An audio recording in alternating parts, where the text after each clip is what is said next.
the Blessed Shield Thorns Paladin is by far the easiest build to get easy into Torment 4. And everything I needed was just the Ward of the White Dwarf. And although I got a Griswold's Opus on Ancestral, you don't really need it. But the best thing is, because of the Doom collaboration, you will always get one random ancestral either shield or weapon from the boss catchers with a pretty high chance to get the Griswold's Opus. But the Ward of the White Dwarf and some other items are easily enough to reach easy Torment 4. With Paragon 121, and as you can see, I only have like 1, 2, 3 ancestral items and the rest are only 750. So how did I achieve that so easily? And so you can do this also. So first of all, you kind of need some bloodied items, and the best ones are by far the coolant reduction per kill streak tier. So I always try to get things with per kill streak tier because these are really good to ramp up. So you kind of need to get your kill streak going and you don't want to be killed. And in addition, you also want to have the plus 150 life on hit per kill streak tier. And this is really great. Most of the times you will get around a legendary kill streak tier. So this is kill streak tier 4, I think. So that means around 700 life on hit for your char, which is really a lot, especially in the beginning when you're kind of struggling with your defense. Also, some of them are also pretty good, especially the increased chance for hunger items and also the increased chance for rampage items. In addition, also the plus 3 maximum life per kill streak tier is also really good. Also other ones like core stat per kill streak tier are also really great, but these are the ones that you need, and with the setup that I will show you after the introduction when we go into the deep dive, will surely get you pretty easily and early on into Torment 4, and then you can actually start blasting, and at least for the beginning doing some health heads, trying to get some activities going. Maybe you can also go one tier down with Torment 3. So first of all, how we're going to play, as I said, with Blessed Shield, the Thorns variant. So we're going to ramp up our Thorns with Clash, with Aegis, and our with Defiance Aura, and then start with Blessed Shield. So also 4 aspects, because we only have the Ward of the White Dwarf. So from which boss does the Ward of the White Dwarf drops? So basically you can get these from Echo of Vashan, so you just need to farm some Echo of Vashan. As I said, you don't even need this as an ancestral item, and you also want to have kind of Griswold's Opus. It's gonna drop from Echo of Duril and Harbinger of Hatred. And the best thing is you will kind of get Duril mats along the way when you're gonna ramp up your gears from the seasonal reputation. So in addition, there are some aspects that will help you greatly to get this build going. So first of all, I got the aspect of the Indomitable because we want to ramp up our castle early on. I will also come to our Paragon board, and this is also kind of important, so make sure to stay along until the end of the video. And if you like this video until now, please leave a like and a sub. It would boost my channel tremendously, and also on my Twitch channel and say hi. So the aspect of the Indomitable helps us greatly with some armor that will directly get us more damage for our castle. You can see I already have like 80% multiplicative bonus. This is really great, and this will also give us a lot of defense. The stats on the helmet is not that important, although the temper is really important. So I kind of got Arbiter duration on all of my things because this is the temper that will help you really early on. You have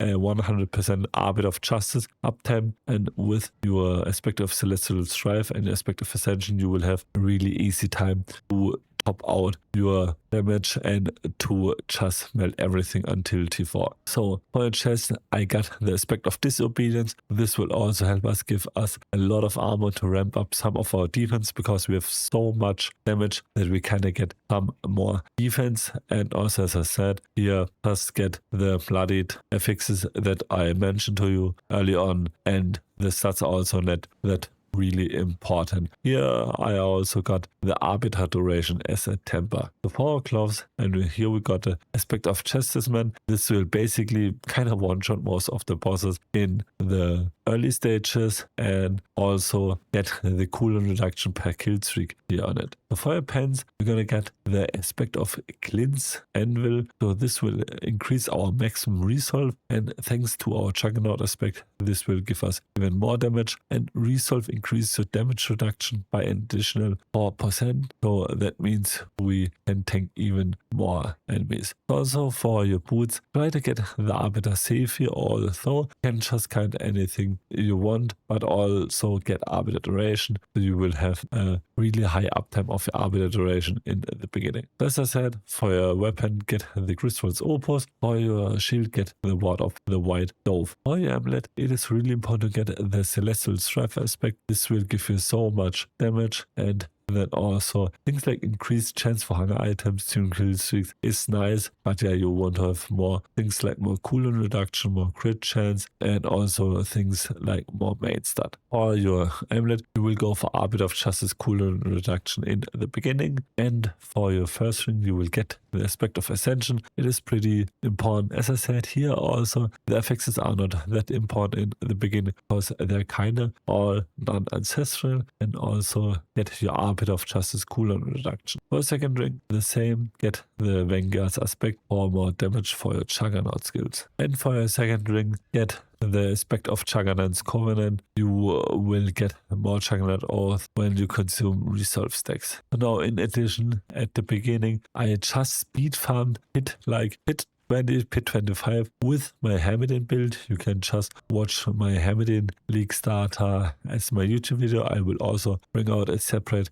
Hamidin build the coming days, and I basically just went to all of my legendary nodes. As you can see, Beacon as the first one. This will give you 90% from the get-go. At the beginning, I also got like Resplendence that will give us more aura skills. Although I don't. At the beginning, you can also get just a normal Glyph that will give you some damage. Then for your next spot, take the castle as your first node here. Later on, you will want to switch this around so it is up on the top here. Then for your second last spot, get the Relentless, also the fastest way on it. So we will have great cooldown reduction, and for your last spot, get the Shield Bearer. So for your skill tree, and here also get Flash with Punishment rank 1 plus Shield with Shield of Retribution, 1 to End Guard, max Riposte, and Discipline. Then 1 to Fanatism Aura, also Rite of Vengeance. Max out your Defiance Aura is also Rite of Thorns. I still need to get my last skill point to max this out. Max out Renewal, then go for 1 point into Aegis and Impunity. Early on, when you don't have your Ward of the White Dove, you can also go for your Rally and Words of Sacrifice, so you will have an easier time to tap out your Vigor, but later on then switch to Aegis, max on